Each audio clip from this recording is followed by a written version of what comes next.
Antibodies as biopharmaceuticals. This is Annie the antibody. She protects the body against harmful microorganisms called antigens, like C. the staphylococcus, Bob the bacillus, and Velma the virus. These antigens have sites that can be recognized by antibodies called epitopes.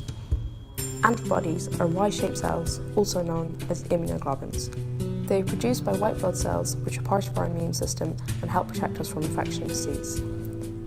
Some antibodies, called monoclonal antibodies, recognize one binding site on an antigen, called an epitope, which they bind to. Other antibodies, called polyclonal antibodies, recognize many different epitopes on one specific antigen. Polyclonal antibodies are cheaper and easier to make because they're less specific, but in most cases, monoclonal antibodies are preferred since they only recognize one epitope, making them highly specific and more useful for treating diseases like cancer. Monoclonal and polyclonal antibodies can be made by injecting a mouse like Herbert with an antigen which causes an immune response. Antibodies are reproduced in response to these antigens and they are collected by removing spleen cells from Herbert.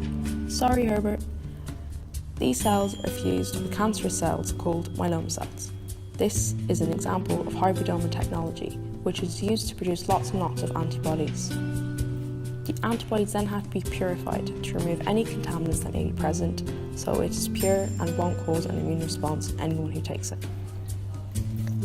Monoclonal antibodies can target specific proteins on the surface of cancerous cells, causing them to die.